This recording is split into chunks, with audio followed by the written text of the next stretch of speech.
Hey guys, finally for tonight, I want to give you guys, thank you for watching The Wandering Wind. And today I want to give you guys some ideas for Mother's Day, which is in a week. Now, funny story first. Funny story. I was trying to, last minute, a couple days ago, Saturday night, last minute, I was trying to come up with ideas to do for Mother's Day for my mom, because I thought Mother's Day was yesterday. I tell you what, my brain on no sleep works horrible. And believe me, the last few weeks I've gotten very little sleep.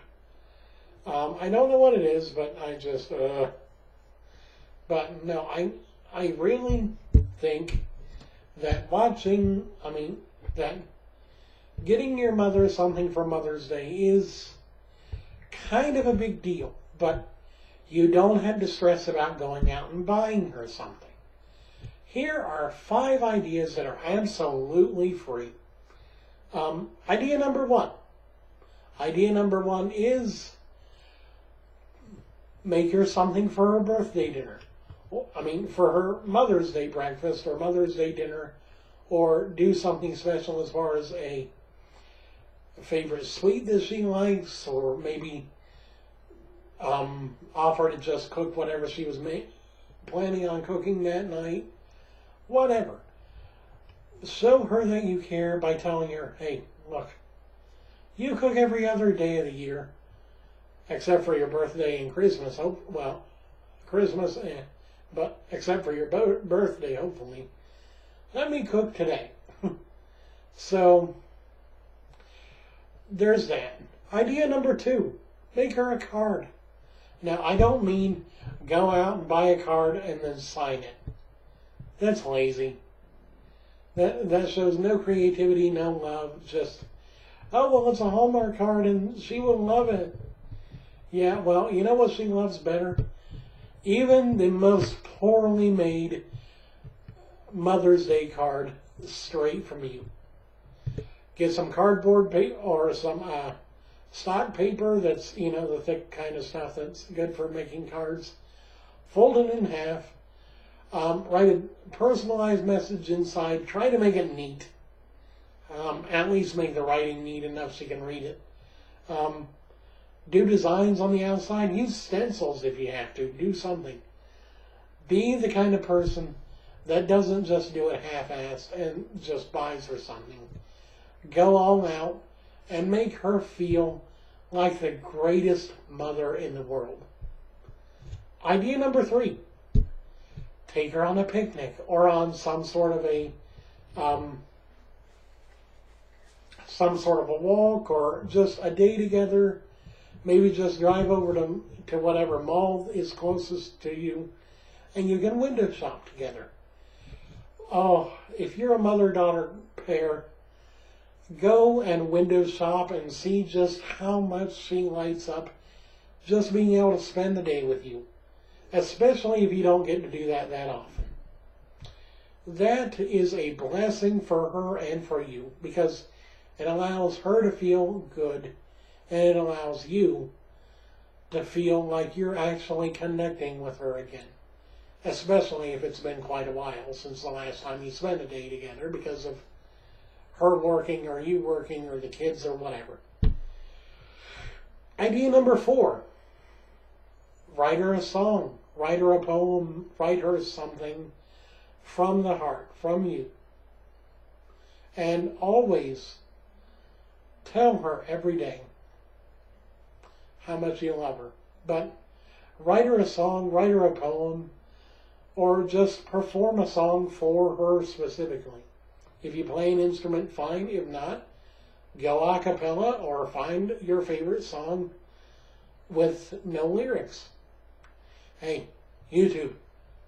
Great idea. Great tool for that. Great tool for that. And finally, idea number 5. Just give her a hug and thank her for being your mom. She never can hear it enough. Never. And to be honest, if you have never thanked your mother for being able to put up with you on a daily basis for at least 18 years. Something's wrong with you. Just saying. If you don't thank your mother for that kind of work, because you know what? Your mother isn't just your mother, okay? Throughout your life, your mother is a nurse. Whenever you get sick, or if you were born with chronic illnesses and chronic issues. Every time she wiped your nose, every time she changed your diaper, every time she took care of you when you had a cold, she was a nurse. Second of all, she's a speech therapist. Who's the first person you learn to speak from? One of your parents. Most likely your mother. She's taught you how to speak from a very early age. Granted, later on other people took on the role, but there's that. Thirdly, she was a counselor. If you were a teenager once, you know what I mean. Teenage drama, high school drama, boyfriends, girlfriends, whatever. She was there to let you cry on her shoulder, and she was there to listen as you aired her woes to you. You aired your woes to her. She was a therapist. She's also a very, very good housekeeper. And believe me, if you weren't paying her for housekeeping, you still need to thank her for that, because that, at least for the first few years of your life, you weren't the one cleaning up after you. She was. On occasion, my mom still cleans up after me. I really need to stop. No, and, you know, I mean, there are so many things that mothers end up being throughout their lives. Teachers, doctors, lawyers, nurses, lawyers in the sense that they advocate for you when you've got a problem in school or if you have a problem with another person. They're physical therapists if you had problems with your joints and stuff when you were a kid. Or they're mentors, they're psychologists, because they see what the doctors don't, because they live with you 24/7. Your doctor doesn't. When your mother is telling your doctor that there's something wrong with you because they see it, that's being a psychologist. Comedian. She makes you laugh. I can't even list all the things that my mom has been for me.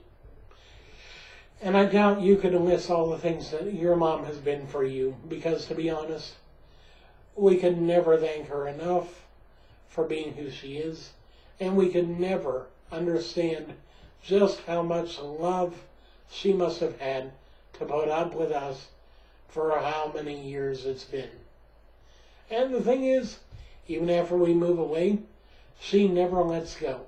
She's always ready to help at a moment's notice as soon as we say, Mom, I need help. She's always ready to be there when we call, and she's always ready to love us unconditionally. And that is a God-designed thing for mothers. God created mothers in mind to always be able to take the tears and the joy and the laughter and all of that in stride and still love us in a way that was unconditional and undeserved in a way. I mean, do we deserve the love that our parents give to us? No. Do they give it to us anyway? Yes.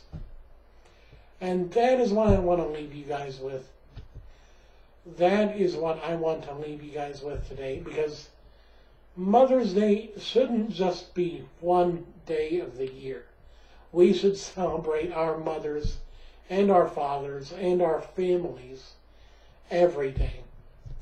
Thank your mother for being there for you always. And thank your family and friends for always being there for you. Go and spend time with your mother today. And just be appreciative of everything in life that you've been given. because we're never promised much more than what we already have now. I thank you guys for watching. I hope you guys have an awesome day. I want to say to my own mom, Mom, I love you. And I thank you for putting up with me for more than the required amount of years. I'm still 25 and I'm 25 and still living at home, and yet you still don't complain. Thank you for being my mom.